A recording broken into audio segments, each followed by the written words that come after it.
Hello everyone, DG educated India में एक बार फिर से आप लोगों का बहुत बहुत स्वागत है। और आज ये हमारी हिस्ट्री की दूसरी क्लास है।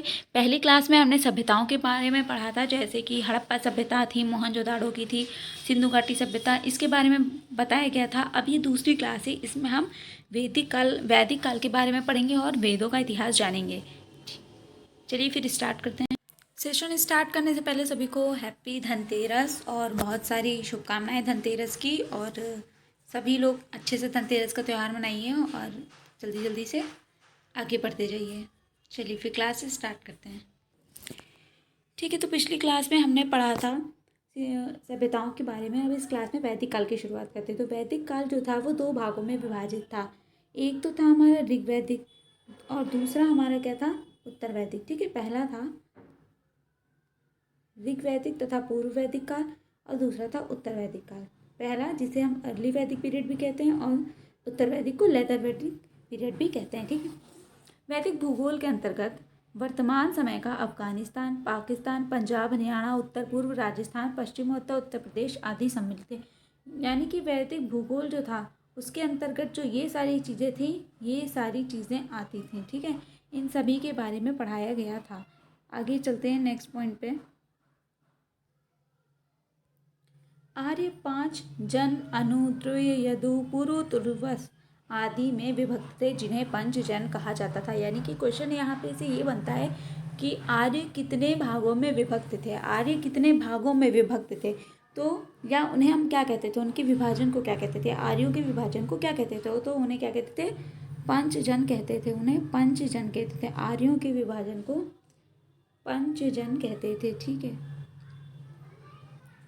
पंचजन कहते थे। फिर है नेक्स्ट पॉइंट, ऋग्वैदिक काल में सेना और जाति का नेतृत्व करने के लिए राज संस्था का उदय हुआ। यानी ऋग्वैदिक काल में राज संस्था का उदय किस उद्देश्य से हुआ, सेना और जाति का नेतृत्व करने के लिए। ऋग्वैदिक समाज का आधार परिवार था। ठीक है, तो नेक्स्ट क्वेश्चन ये बन गया कि ऋग्वैदिक समाज का आधार क्या था, तो वो परिवार था।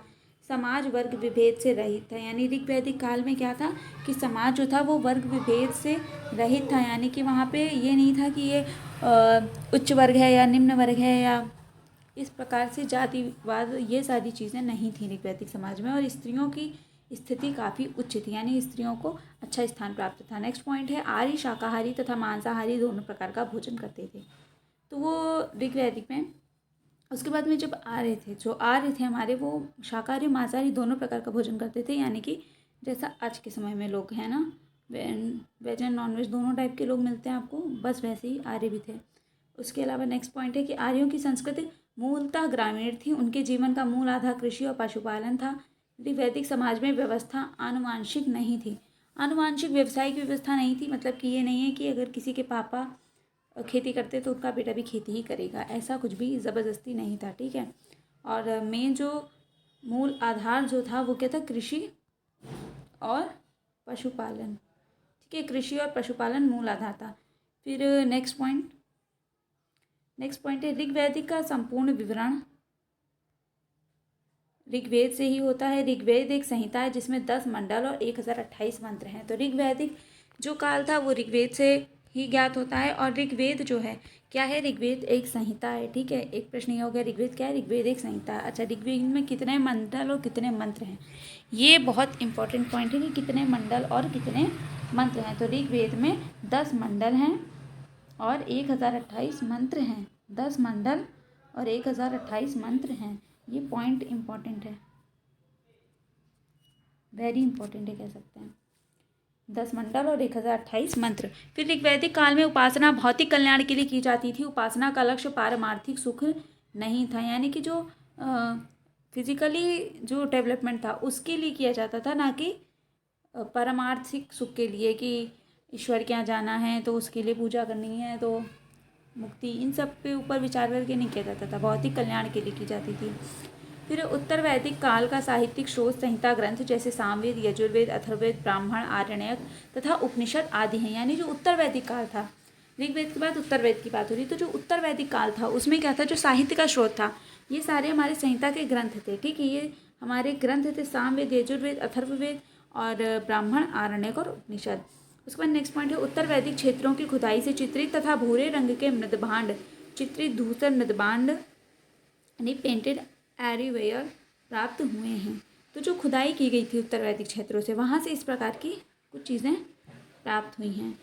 उसके बाद है उत्तर वैदिक काल में राजत्व व राजा का पद अधिक सुदृढ़ था हुआ। शासन संचालन के लिए अधिकारियों को नियुक्त किया गया। शासन सभा समिति नामक संस्थाओं की सहायता से चलाया जाने लगा। यानी जो उत्तर वैदिक काल था उसमें क्या था, उसमें राजा का पद सबसे स्ट्रॉन्गेस्ट माना गया था, यानी राजा ही सब कुछ है, ठीक है। वो पद एक बहुत सुदृढ़ हुआ और शासन संचालन के लिए अधिकारियों को नियुक्त किया गया था। सिंह व्यवस्था राज्य व्यवस्था यानी शुरू हो गई थी और समिति नामक संस्थाओं की सहायता से जिन्हें चलाया जाता था शासन सभा को। तो समितियां बनाई गई, यानी कई प्रकार की समितियां बनाई गई, राजा का राज किया गया और क्या किया गया, और उसमें अधिकारियों को नियुक्त किया गया समाज के कल्याण के लिए। ये कौन से काल में हो रहा है, ये वैदिक काल में हो रहा है। समाज में वर्ण व्यवस्था कठोर हो गई और जाति की उत्पत्ति हो गई। उत्तर वैदिक काल में वर्ण व्यवस्था आ गई, लेकिन जो ऋग वैदिक काल था उसमें नहीं थी वर्ण व्यवस्था, लेकिन उत्तर वैदिक काल में वर्ण व्यवस्था आ गई थी, तो उसमें जाति की उत्पत्ति हो गई थी। नेक्स्ट पॉइंट, उत्तर वैदिक काल में भी कृषि और पशुपालन आर्थिक जीवन के मुख्य आधार थे। यानी अभी तक जो आर्थिक जीवन था उसका मुख्य आधार कृषि और पशुपालन ही है। उत्तर वैदिक काल में लोहे के आविष्कार ने सामाजिक आर्थिक क्रांति ला दी थी, ठीक है। तो लोहा जो कब आया था, लोहा आया था उत्तर वैदिक काल में। उत्तर वैदिक काल में लोहे का प्रयोग आरंभ हुआ था। लेकिन कांस्य कब आया था, कांस्य आया था सिंधु घाटी सभ्यता में। लास्ट लेक्चर में मैंने बताया था कि सिंधु घाटी सभ्यता जो थी ना, वो कांस्य युगीन सभ्यता थी। सिंधु घाटी सभ्यता जो थी वो कैसी थी, कांस्य युगीन थी, यानी उसमें कांस्य था, ठीक है।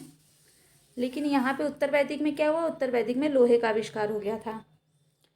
नेक्स्ट, ठीक है। तो बौद्ध धर्म की स्थापना महात्मा बुद्ध ने की, जिनका जन्म लुम्बिनी में 563 ईसा पूर्व में हुआ था। यानी बौद्ध धर्म की स्थापना किसने की थी, महात्मा बुद्ध ने की थी।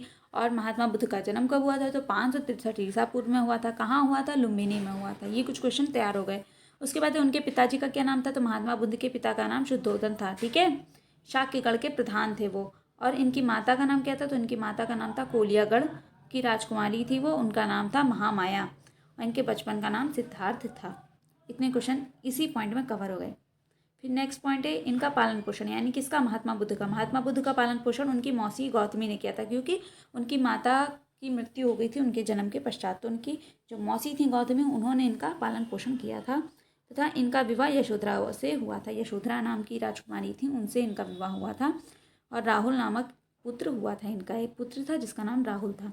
फिर बौद्ध धर्म में 4 बौद्ध संगीतियाँ आयोजित की गई थी, क्रमशः सप्तपर्णिका गुफा, राजगृह, वैशाली, पाटलिपुत्र, कुंडलवन आदि। ये सारी क्या थी, ये 4 संगीतियाँ आयोजित की गई थी बौद्ध धर्म की, जो कि ये थी। बस अब बौद्ध धर्म के बारे में इतना ही है इसमें, और मैंने आपको ये चीज़ें बता दी हैं वैदिक काल और बौद्ध धर्म के बारे में। अब इसके आगे का पॉइंट जो था वो जैन धर्म, अशोक के बारे में, ये कल के लेक्चर में बता दूंगी। तो अभी आप लोग इतना तैयार कीजिए पिछली क्लास और इस क्लास का, और जो नहीं समझ में आया हो वो कमेंट करके पूछ लीजिएगा। छोटा सा लेक्चर है, सभी लोग अटेम्प्ट कर सकते हैं। चलिए फिर, जय हिंद, जय भारत सभी को। और तो डीजी एजुकेटेड इंडिया चैनल को सब्सक्राइब कर लीजिएगा, लाइक कीजिएगा और शेयर कीजिएगा अपने दोस्तों के साथ, ताकि वो भी कुछ नया सीख सकें। तो मिलते हैं नेक्स्ट लेक्चर में, तब तक जय हिंद, जय भारत।